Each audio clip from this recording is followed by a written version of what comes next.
വിശുദ്ധ മത്തായി എഴുതിയ സുവിശേഷം അധ്യായം 27. യേശു പീലാത്തോസിന്റെ മുൻപിൽ. പ്രഭാതമായപ്പോൾ പ്രധാന പുരോഹിതന്മാരും ജനപ്രമാണികളും യേശുവിനെ വധിക്കേണ്ടതിന് അവനെതിരെ ആലോചന നടത്തി. അവർ അവനെ ബന്ധിച്ചു കൊണ്ടുപോയി ദേശാധിപതിയായ പീലാത്തോസിനെ ഏൽപ്പിച്ചു. യൂദാസിന്റെ അന്ത്യം.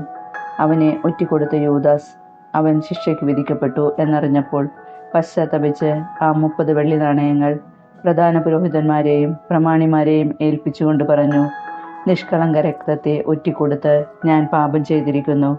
അവർ അവനോട് പറഞ്ഞു, അതിന് ഞങ്ങൾക്കെന്ത്? അത് നിന്റെ കാര്യമാണ്. വെള്ളി നാണയങ്ങൾ ദേവാലയത്തിലേക്ക് വലിച്ചെറിഞ്ഞിട്ട് അവൻ പോയി കെട്ടിഞ്ഞാന്നു ചത്തു.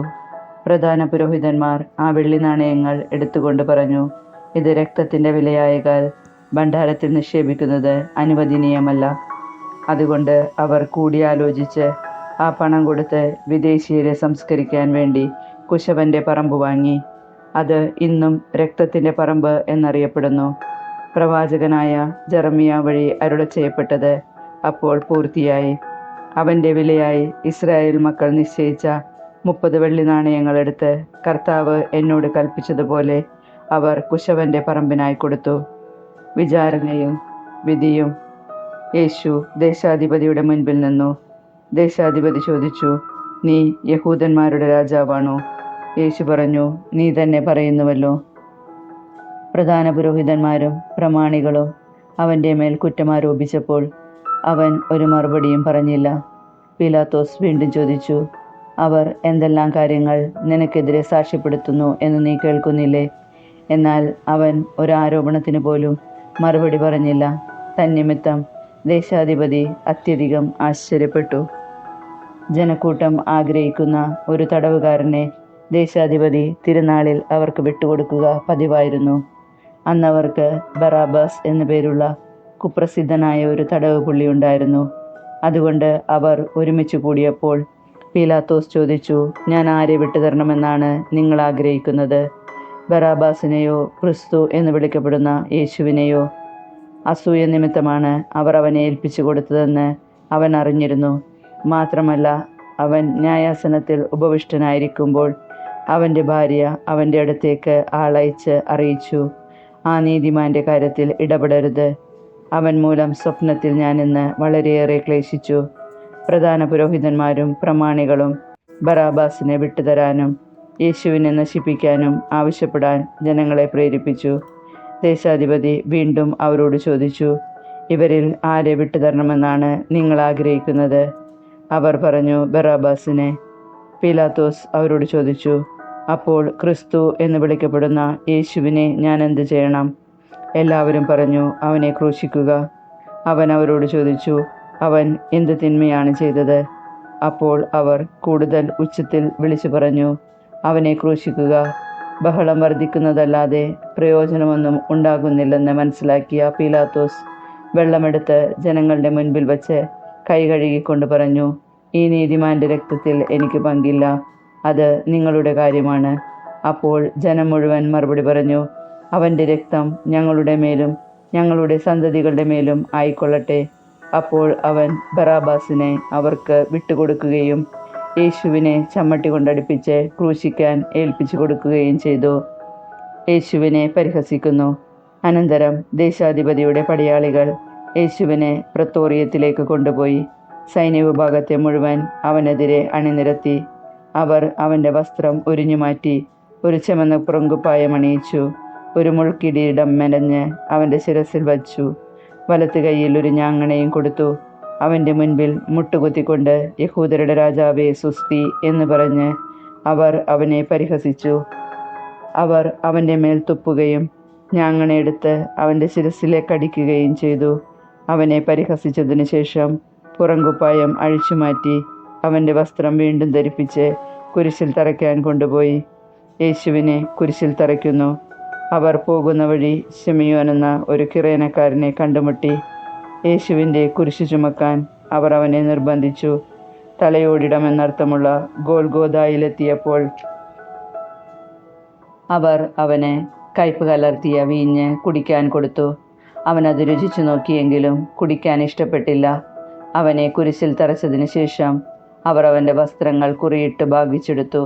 അനന്തരം അവർ അവിടെ അവന് കാവലിരുന്നു. ഇവൻ യഹൂദരുടെ രാജാവായ യേശുവാണ് എന്ന ആരോപണം അവർ അവൻ്റെ ശിരസ്സിന് മുകളിൽ എഴുതി വച്ചു. അവനോടുകൂടെ 2 കവർച്ചക്കാരെയും അവർ കുരിശിൽ തറച്ചു, ഒരുവനെ വലത്തും അപരനെ ഇടത്തും.